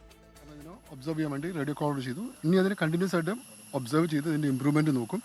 അതിനുശേഷം ഫർദർ തീരുമാനങ്ങളിലേക്ക് വരും. നമുക്കിത് ഇപ്പം അങ്ങനെ ഒരു പ്രോഗ്നോസ് അങ്ങനെ കറക്റ്റായിട്ട് പറയാൻ പറ്റില്ല. ഓക്കെ, കാരണം ഇപ്പം നമ്മളൊരു 1 ടൈം ട്രീറ്റ്മെൻറ്റാണ് ചെയ്തിരിക്കുന്നത്. അപ്പോൾ ഈ കണ്ടത് ഇഷ്യൂ എന്ന് പറഞ്ഞാൽ ഈ ബൈലാറ്ററൽ യുവേറ്റീസ് ആണ്. പക്ഷെ അത് കൃത്യമായിട്ട് നമുക്ക് ഡയഗ്നോസ് ചെയ്യാൻ പറ്റി. അതായത് കംപ്ലീറ്റ് നിർത്തി സ്റ്റാൻഡിങ്ങിൽ നിന്ന് തന്നെ നമുക്ക് ചെയ്യാൻ വേണ്ടി പറ്റി. അങ്ങനെ നമുക്ക് ഇപ്പം നമ്മളെ ഒരുപാട് ആളുകൾക്ക് ഒരു കണ്ണിന് മാത്രം കാഴ്ചയുള്ള ആനകളുണ്ട്. അപ്പോൾ ഇവിടെ കൊണ്ടുവന്ന കുങ്കിയായിട്ടുള്ള വടക്കനാട് കൊമ്പന് പോലും ഒരു കണ്ണ് ബ്ലൈൻഡാണ്. അപ്പം പല രീതിയിൽ വരാം. ഇപ്പോൾ ഡോക്ടർ അരുൺ സഖറിയ പറയുന്നത് ഇന്ന് പിടികൂടിയ PT5 കാട്ടാനയെ ചികിത്സ നൽകി അതിനെ വനത്തിനുള്ളിലേക്ക് തിരികെ അയച്ചു എന്നാണ്. പ്രാഥമിക ചികിത്സയാണ് ആനയ്ക്ക് നൽകിയത്. 20 ദിവസം ആനയെ നിരീക്ഷിക്കും. റേഡിയോ കോളർ ധരിപ്പിച്ചിട്ടുണ്ട്. കാട്ടിലേക്ക് അയക്കുന്നതിന് മുമ്പ് ഇക്കാര്യമാണ് ഡോക്ടർ അരുൺ സഖറിയ വിശദീകരിക്കുന്നത്. നമ്മൾ വീണ്ടും തിരുവനന്തപുരത്തേക്ക് പോവുകയാണ്. അവിടെ അലക്സ് റാം മുഹമ്മദ് വിശദാംശങ്ങൾ നൽകും. അലക്സ്, ഈ പുലിയെ എങ്ങനെ ആ കെണിയിൽ നിന്ന് പുറത്ത് കടത്തി വനത്തിലേക്ക് അയക്കാനാണ് ഇപ്പോൾ വനം വകുപ്പ് ആലോചിക്കുന്നത്? നാട്ടുകാരുടെ ആശങ്ക കൂടി കണക്കിലെടുക്കേണ്ടതുണ്ടല്ലോ അവിടെ. വിജയകുമാർ, തീർച്ചയായും. അതായത് ഇന്ന് രാവിലെയാണ് അമ്പൂരി കാരിക്കുഴിയിൽ ഈ പുലി ഇങ്ങനെ പന്നിക്കണിയിൽ കുടുങ്ങുന്നത്, വലയിൽ കുടുങ്ങുന്നത്. ഇതിൽ രാവിലെ തന്നെ ഈ അമ്പൂരി കാരിക്കുഴി പ്രദേശത്തൊരു റബ്ബർ ടാപ്പിംഗ് മേഖലയാണ്. ആ മേഖലയിൽ റബ്ബർ ടാപ്പിംഗ് നടത്തിക്കൊണ്ടിരുന്ന ഒരു പ്രദേശവാസി ഷൈജുവാണ് രാവിലെ ഈ ടാപ്പിംഗിനിടയിൽ പുലിയെ കാണുന്നത്. തുടർന്ന് ഷൈജുവിനെ ആക്രമിക്കാൻ പുലി ശ്രമിക്കുന്നു. അവിടെ നിന്ന് ഷൈജു നിലവിളിക്കുന്നു, പുലിയെ ഓടിക്കുന്നു. പുലിയെ ഓടിക്കാനുള്ള ശ്രമം നടത്തുന്നതിനിടയിലാണ് ഈ പുലി തൊട്ടടുത്ത പ്രദേശത്തെ ഒരു പാറ ഇടുക്കിനോട് ചേർന്ന ഈ കെണിയിൽ കുടുങ്ങുന്നത്. തുടർന്ന് ഷൈജുവിന്റെ വിളി കേട്ട് അവിടേക്ക് എത്തിയ നാട്ടുകാരിൽ ഒരാളായ സുരേഷിനെ പുലി ആക്രമിക്കാനും ശ്രമിച്ചു. സുരേഷിനെ ആശുപത്രിയിലേക്ക് മാറ്റിയിട്ടുണ്ട്. തൊട്ടു പിന്നാലെയാണ് വനംവകുപ്പ് ഉദ്യോഗസ്ഥരെ ഈ വിവരം അറിയിക്കുന്നത്. വനംവകുപ്പ് ഉദ്യോഗസ്ഥരും നെയ്യാർഡാം പോലീസും സ്ഥലത്തെത്തി, നാട്ടുകാരും അടക്കം സ്ഥലത്തെത്തി. പുലിയെ മയക്കുവെടി വെച്ച് പിടികൂടുന്നുള്ള നടപടികളാണ് ഫോറസ്റ്റ് ഉദ്യോഗസ്ഥർ സ്വീകരിച്ചത്. അല്പം മുമ്പ് ഫോറസ്റ്റ് വെറ്ററിനറി ഡോക്ടർ അരുണിന്റെ നേതൃത്വത്തിലുള്ള സംഘം പുലിയെ 2 വട്ടം മയക്കുവെടി വെച്ചു. അതിൽ രണ്ടാമത്തെ മയക്കുവെടി വെക്കുന്ന സമയത്ത് പുലി അക്രമാസക്തനായി. പുലി ഈ വല പൊട്ടിച്ച് എടുത്തു ചാടി പുലി കാട്ടിലേക്ക്, അതായത് പച്ചപ്പിലേക്ക് മറയുകയായിരുന്നു. തുടർന്ന് പുലിയെ അന്വേഷിച്ച് വനപാലകർ ഏറെ നേരം ആ ഭാഗത്ത് അലഞ്ഞു. അതിനുശേഷം പുലിയെ ഇപ്പോൾ ലഭിക്കുന്ന വിവരം, പുലിയെ തൊട്ടടുത്തൊരു താഴ്ന്ന പ്രദേശത്ത് പുലിയെ കണ്ടെത്തി എന്നുള്ളതാണ് ലഭിക്കുന്ന വിവരം. അങ്ങനെയെങ്കിൽ നാട്ടുകാരുടെ ആശങ്ക ഒഴിയും. പക്ഷേ അതല്ല, പുലിയെ പിടികൂടാനായിട്ടില്ല എങ്കിൽ നാട്ടുകാർ ആശങ്കയിലാണ്. ആ പ്രദേശം ഒരു സെറ്റിൽമെന്റ് ഏരിയയാണ്. സ്വാഭാവികമായി ആ പ്രദേശത്ത് വലിയ ആശങ്ക നിലനിൽക്കുന്നുണ്ട്. നേരത്തെ വലിയ രീതിയിൽ ഒരു പുലി സാന്നിധ്യം ആ മേഖലയിൽ നിന്ന് റിപ്പോർട്ട് ചെയ്യപ്പെട്ടിട്ടില്ല. പക്ഷേ ഇന്നാണ് രാവിലെ ഇവിടെ ഈ പന്നിക്ക് വെച്ച കെടിയിൽ പുലി കുടുങ്ങിയതായുള്ള വിവരങ്ങൾ വരുന്നത്. പാറ ഇടുക്കിനോട് ചേർന്നുള്ള വലയിലാണ് ഈ പുലി കുടുങ്ങിയത്. എന്താണെങ്കിലും ഈ പുലിയെ അവിടെ നിന്ന് റിക്കവർ ചെയ്യുന്നുള്ള നടപടി, അതായത് ആ ആഴമുള്ള പ്രദേശത്ത് നിന്ന് പുലിയെ എടുത്ത് കാട്ടിലേക്ക് വിടുന്നുള്ള നടപടികളായിരിക്കും വനപാലകർ ഉടൻ സ്വീകരിക്കുക.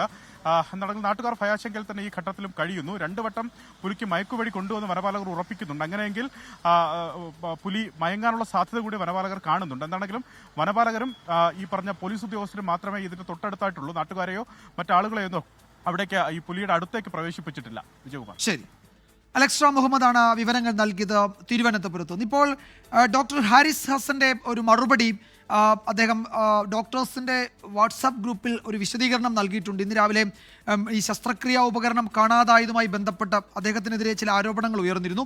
അദ്ദേഹം പറയുന്നത് റിപ്പയർ ചെയ്ത് കൊണ്ടുവന്ന ഒരു ഉപകരണം, അതിൻ്റെ പേര് നെഫ്രോസ്കോപ്പ്, അതാണ് ആ ബോക്സിൽ ഉണ്ടായിരുന്നത്. അത് കേടായതാണ്. അത് ഏതെങ്കിലും തരത്തിൽ റിപ്പയർ ചെയ്ത് ഉപയോഗിക്കാൻ കഴിയുമോ എന്ന് എറണാകുളത്തുള്ള ഒരു കമ്പനിയോട് ചോദിച്ചിരുന്നു. അത് 2 മാസം മുമ്പാണ് അത്തരമൊരു നടപടികൾ ഉണ്ടായത്. കമ്പനി പറഞ്ഞത് ഓരോ ഉപകരണവും നന്നാക്കിയെടുക്കാൻ 2 ലക്ഷം രൂപ എങ്കിലും കുറഞ്ഞതാകും എന്നതാണ്. അത്രയും തുക ഈ ഡിപ്പാർട്ട്മെൻറ്റിൽ ഇല്ലാത്തതിനാൽ അത് തിരികെ തരാൻ കമ്പനിയോട് പറഞ്ഞു.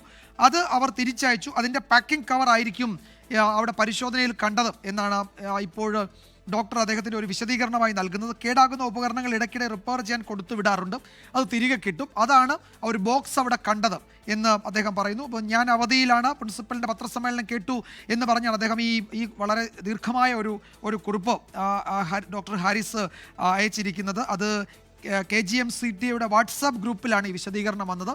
അപ്പോൾ KGMCT നേരത്തെ ഡോക്ടറെ പിന്തുണച്ച് രംഗത്തെത്തിയിരുന്നു. അദ്ദേഹത്തിൻ്റെ സഹപ്രവർത്തകർക്ക് നൽകിയ ഒരു മറുപടി, വാർത്താ സമ്മേളനത്തിലെ ഈ ആരോപണങ്ങൾക്ക് ഒരു മറുപടി അദ്ദേഹം നൽകിയിട്ടുണ്ട്. അതാണ് നമ്മൾ ഇപ്പോൾ നൽകുന്നത്. തിരുവനന്തപുരം മെഡിക്കൽ കോളേജിലെ ശസ്ത്രക്രിയ ഉപകരണം കാണാതായതുമായി ബന്ധപ്പെട്ട ആരോപണങ്ങളിൽ മറുപടിയുമായി ഡോക്ടർ ഹാരിസ് ഹസൻ. റിപ്പയർ ചെയ്ത് കൊണ്ടുവന്ന നെഫ്രോസ്കോപ്പാണ് പെട്ടിയിലുണ്ടായിരുന്നത്. ഓരോ ഉപകരണവും റിപ്പയർ ചെയ്യാൻ 2 ലക്ഷം രൂപ മിനിമം ആകുമെന്ന് എറണാകുളത്തെ കമ്പനി അറിയിച്ചതിനാൽ അത് തിരികെ അയച്ചു. അതിൻ്റെ പാക്കിംഗ് കവർ ആയിരിക്കും ആ മുറിയിൽ കണ്ടത്. കേടാകുന്ന ഉപകരണങ്ങൾ ഇടയ്ക്കിടെ റിപ്പയർ ചെയ്യാൻ കൊടുത്തുവിടാറുണ്ട് എന്ന് KGMCTA വാട്സാപ്പ് ഗ്രൂപ്പിൽ ഡോക്ടർ ഹാരിസ് ഹസൻ വിശദീകരിച്ചു. MG പ്രതീഷ് വിവരങ്ങൾ നൽകും തിരുവനന്തപുരത്ത് നിന്ന്. പ്രതീഷ്, ഇന്ന് രാവിലെ മെഡിക്കൽ കോളേജ് സൂപ്രണ്ടും പ്രിൻസിപ്പലും ഏതാണ്ട് 1 മണിക്കൂറിലധികം എടുത്ത് നടത്തിയ വാർത്താ സമ്മേളനം ഒരു പാരഗ്രാഫിൽ ഡോക്ടർ പൊളിച്ചു എന്ന് തോന്നുന്നു ഇത് വായിച്ചപ്പോൾ, അല്ലേ? വിജയകുമാർ, തീർച്ചയായും. കാരണം മെഡിക്കൽ കോളേജ് സൂപ്രണ്ടും പ്രിൻസിപ്പളും ഉന്നയിച്ച വാദങ്ങൾ പൊളിക്കുന്നതാണ് ഡോക്ടർ ഹാരിസ് ഹസന്റെ വിശദീകരണം. കാരണം അദ്ദേഹം കൃത്യമായി അതിന് മറുപടി നൽകുന്നുണ്ട്. KGMCT സഹപ്രവർത്തകരുടെ വാട്സപ്പ് ഗ്രൂപ്പിലാണ് അദ്ദേഹം ഇതിന് വിശദീകരണം നൽകിയിട്ടുള്ളത്. പ്രിൻസിപ്പളിന്റെ വാർത്താ സമ്മേളനം താൻ കേട്ടുവെന്നും അതിനുള്ള മറുപടി അദ്ദേഹം പറയുന്നത് ഈ റിപ്പയർ ചെയ്യാൻ കൊടുത്തുവിട്ട നെഫ്രോസ്കോപ്പ് ഉപകരണങ്ങളാണ് ആ പെട്ടിയിൽ ഉണ്ടായിരുന്നത് എന്നതാണ്. മെഡിക്കൽ കോളേജ് പ്രിൻസിപ്പൽ പറഞ്ഞത് അവിടെ പരിശോധന നടത്തുമ്പോൾ 2 പെട്ടികൾ കണ്ടിരുന്നു. ഒരു പെട്ടിയിൽ ഉണ്ടായിരുന്നത് നെഫ്രോസ്കോപ്പാണ്, മറ്റൊരു പെട്ടിയിൽ ഇതുമായി ബന്ധപ്പെട്ട ഈ മോസിലോസ്കോപ്പിന്റെ ഒരു ബില്ലും കണ്ടെത്തിയെന്ന് പറഞ്ഞു. അതിന് ഹാരിസ് നൽകുന്ന വിശദീകരണം 10-15 വർഷങ്ങൾ പഴക്കമുള്ള നെഫ്രോസ്കോപ്പുകൾ കണ്ടം ചെയ്യുന്നതിന് മുമ്പ് റിപ്പയർ ചെയ്യാനായി ശ്രമിച്ചിരുന്നു. അതിനായി എറണാകുളത്തെ കമ്പനിയിൽ അയച്ചപ്പോൾ ഓരോ സ്കോപ്പിനും 2 ലക്ഷം രൂപ വരെ വിലയാകുമെന്നതാണ്. അങ്ങനെ അത് തിരിച്ചയച്ച നെഫ്രോസ്കോപ്പുകളാണ് ഈ പരിശോധന നടത്തിയപ്പോൾ ഓഫീസിൽ ഉണ്ടായിരുന്നത് എന്നതാണ് ഇപ്പോൾ ഹാരിസ് ഹസൻ വിശദീകരണമായി പറയുന്നത്. ആ ഉപകരണങ്ങളായിരിക്കാം മെഡിക്കൽ കോളേജ് പ്രിൻസിപ്പൽ കണ്ടിരിക്കുന്നത്. ഒപ്പം അത് പാക്ക് ചെയ്ത പഴയ കവറിലായിരിക്കാം അത്തരത്തിൽ ചില വിവരങ്ങൾ, അല്ലെങ്കിൽ മോസിലോസ്കോപ്പ് എന്നുള്ള പേരും ആ ബില്ലുകളും ഉണ്ടായത് അത് പാക്ക് ചെയ്ത് വന്ന കവറായിരിക്കാം എന്നതാണ് അദ്ദേഹം ഒരു വിശദീകരണമായി നൽകിയിരിക്കുന്നത്. മറ്റൊന്ന്, ഡോക്ടർ ഹാരിസ് ഹസനെ സംശയ നിഴലിൽ നിർത്തുന്ന ഒരു ആരോപണം, ഒരു CCTVയിൽ ഒരു അജ്ഞാതൻ ആ ആശുപത്രിയിൽ ആ മുറിയിലേക്ക് കയറുന്നത് കണ്ടു എന്നതാണ്. അതിനും കൃത്യമായൊരു വിശദീകരണം ഡോക്ടർ ഹാരിസ് ഹസൻ നൽകുന്നുണ്ട്. കാരണം താൻ ലീവിലാണ്, അതുകൊണ്ട് തന്നെ ഈ എൻ്റെ റൂം ഓഫീസ് റൂം ആണെങ്കിൽ കൂടിയും ഈ മറ്റ് ജൂനിയർ ഡോക്ടർമാർ ആ റൂം ഉപയോഗിക്കാറുണ്ട്. ഈ റിസർവ് ഉപകരണങ്ങൾ ആവശ്യമെങ്കിൽ ഓപ്പറേഷൻ തിയേറ്ററിലേക്ക് കൊണ്ടുപോകാനും ഉപയോഗം കഴിഞ്ഞ് തിരിച്ചു കൊണ്ടുവരുവാനും ഈ താക്കോലുകൾ ജൂനിയർ ഡോക്ടർമാർക്ക് നൽകാറുണ്ട് എന്നതാണ് പ്രധാനമായും പറയുന്നത്. ഇതിന് പുറമെ ഡിസ്ചാർജ് സമ്മറി റിക്വസ്റ്റുകൾ പ്രിന്റ് ചെയ്യാനുള്ള പേപ്പറുകൾ എടുക്കാൻ PG ക്ലാസ് വിദ്യാർത്ഥികൾ റൂമിലേക്ക് വരാറുണ്ട്. അങ്ങനെ നിരവധി ആവശ്യങ്ങൾക്ക് ഈ വരാറുണ്ട്. അത് ചിലപ്പോൾ രാത്രി ആകാം. അത്തരത്തിലൊരു വിശദീകരണം. അതുകൊണ്ട് തന്നെ ഈ ഡിപ്പാർട്ട്മെന്റിലുള്ളവർക്ക് മാത്രമേ അവിടെ കയറാൻ അനുവാദമുള്ളൂ. അത് ആരും രഹസ്യമായി കയറുന്നതല്ല എന്നുള്ള വിശദീകരണം കൂടി ഡോക്ടർ ഹാരിസ് ഹസൻ നൽകുന്നുണ്ട്. അതായത് മറ്റാരും തന്നെ ആ റൂമിൽ അതിക്രമിച്ച് കയറിയിട്ടില്ല. ഇപ്പോൾ ഏതെങ്കിലും തരത്തിൽ ആ റൂമിൽ ആരെങ്കിലും കയറിയിട്ടുണ്ടെങ്കിൽ അത് അവിടുത്തെ PG വിദ്യാർത്ഥികളായിരിക്കാം. അത് ഈ ആശുപത്രിയുമായി ബന്ധപ്പെട്ടുള്ള ആവശ്യങ്ങൾക്ക് വേണ്ടി കയറിയതാണ്, അല്ലാതെ മറ്റ് രഹസ്യ സ്വഭാവം ഒന്നും തന്നെ ഇല്ല എന്നുള്ള വിശദീകരണമാണ് ഡോക്ടർ ഹാരിസ് ഹസൻ നൽകിയിരിക്കുന്നത്. എന്തായാലും നേരത്തെ ഉന്നയിച്ച ഈ വാദങ്ങൾ, മെഡിക്കൽ കോളേജ് സൂപ്രണ്ടും പ്രിൻസിപ്പളും ഉന്നയിച്ച വാദങ്ങളിൽ ഇനി എന്താണ് പ്രസക്തി എന്നതാണ് ഏറ്റവും പ്രധാനപ്പെട്ട കാര്യം. ഈ ഓഗസ്റ്റ് 2-ാം തീയതി ഒരു മോസിലോസ്കോപ്പ് വാങ്ങിയതിൻ്റെ ബില്ല് കണ്ടെത്തിയിരുന്നു. അതിൻ്റെ ആധികാരികത ഉൾപ്പെടെ പരിശോധിക്കേണ്ടിയിരിക്കുന്നു. എന്തായാലും ഇതുമായി ബന്ധപ്പെട്ടുള്ള റിപ്പോർട്ട് ഇന്ന് ആരോഗ്യവകുപ്പിന് കൈമാറുമെന്നതാണ് നമുക്ക് ലഭ്യമാകുന്ന വിവരം. അതിനുശേഷം ആരോഗ്യവകുപ്പായിരിക്കും ഇതിൽ ഏതെങ്കിലും തരത്തിൽ തുടർ നടപടി വേണമോ എന്ന കാര്യത്തിൽ തീരുമാനമെടുക്കുക. യെസ്, അതിൽ ഡോക്ടർ സൂചിപ്പിക്കുന്നത് ഇങ്ങനെയാണ്. ഒരു സ്കോപ്പ് നന്നാക്കാൻ ഏകദേശം 2 ലക്ഷം രൂപ ആകുമെന്നാണ് ഈ എറണാകുളത്തെ കമ്പനി അറിയിച്ചത്.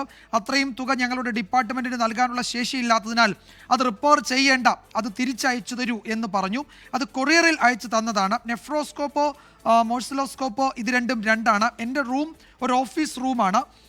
അതിൽ ജൂനിയർ ഡോക്ടർമാർക്ക് അതിൻ്റെ താക്കോൽ കൊടുത്തിട്ടുണ്ട്. എൻ്റെ റൂമിൽ സൂക്ഷിച്ചിരിക്കുന്ന റിസർവ് ഉപകരണങ്ങൾ ആവശ്യമെങ്കിൽ ഓപ്പറേഷൻ തിയേറ്ററിലേക്ക് കൊണ്ടുപോകാനും ഉപയോഗം കഴിഞ്ഞ് തിരിച്ചു കൊണ്ടുവയ്ക്കാനും, കൂടാതെ ഡിസ്ചാർജ് സമ്മറി, റിക്വസ്റ്റുകൾ തുടങ്ങിയവ പ്രിന്റ് ചെയ്യാനുള്ള പേപ്പർ എടുക്കാനും, PG ക്ലാസ് എടുക്കാൻ ആവശ്യമുള്ള മെറ്റീരിയലുകളും റൂമിൽ നിന്ന് എടുക്കാനും ഒക്കെ അനുവാദം നൽകിയിട്ടുണ്ട്. അങ്ങനെ നിരവധി ആവശ്യങ്ങൾക്ക് PG ജൂനിയർ ഡോക്ടർമാർ എൻ്റെ റൂമിൽ രാത്രിയും പകലും ഒക്കെ കയറും. അതിനായി അവർക്ക് താക്കോലും നൽകിയിട്ടുണ്ട്.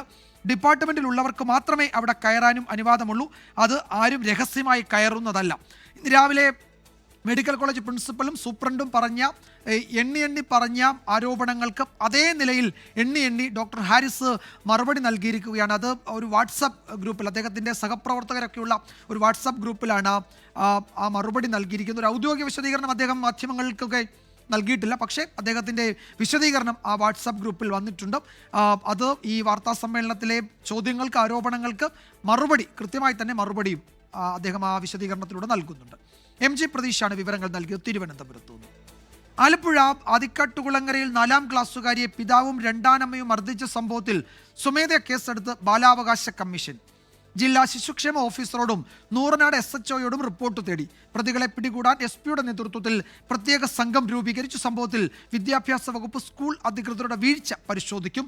കുട്ടിക്കെതിരായ അതിക്രമം 24 വാർത്തയിലൂടെയാണ് പുറം ലോകം അറിഞ്ഞത്. CWC നടപടിക്ക് പിന്നാലെയാണ് ബാലാവകാശ കമ്മീഷനും സ്വമേധയാ കേസെടുത്തത്. കുട്ടിക്ക് നീതി ഉറപ്പാക്കുമെന്ന് വിദ്യാഭ്യാസ മന്ത്രിയും പ്രതികരിച്ചു. സംഭവത്തിൽ വിശദമായ അന്വേഷണം നടത്തി 7 ദിവസത്തിനുള്ളിൽ റിപ്പോർട്ട് നൽകാനാണ് ശിശുക്ഷേമ സമിതി ജില്ലാ ഓഫീസറോടും നൂറനാട് പോലീസിനോടും ബാലാവകാശ കമ്മീഷൻ ആവശ്യപ്പെട്ടിട്ടുള്ളത്. കുട്ടിക്ക് എല്ലാ സംരക്ഷണവും ഉറപ്പുവരുത്തുമെന്ന് ബാലാവകാശ കമ്മീഷൻ അറിയിച്ചു. റിപ്പോർട്ട് ലഭിച്ച ശേഷം ആവശ്യമെങ്കിൽ കുട്ടിയുടെ സംരക്ഷണം ഏറ്റെടുക്കും. സംഭവത്തിന് ശേഷം ആദിക്കാട്ടുകുളങ്ങരയിലെ ബന്ധുവീട്ടിലെത്തിച്ച കുട്ടിയെ പ്രതിയായ പിതാവ് വീണ്ടും ആക്രമിക്കാൻ ശ്രമിച്ചിരുന്നു. ഇതോടെയാണ് കൊല്ലം ശൂരനാടുള്ള കുടുംബ വീട്ടിലേക്ക് കുട്ടിയെ മാറ്റിയത്. പ്രതികളെ പിടികൂടാത്തതിനാൽ ബന്ധുവീടുകളിൽ താമസിപ്പിക്കുന്നത് സുരക്ഷിതമല്ലെന്നാണ് വിലയിരുത്തൽ.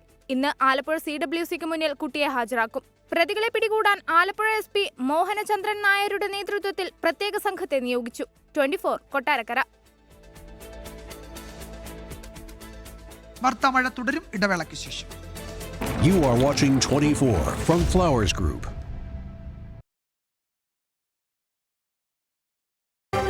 This is 24.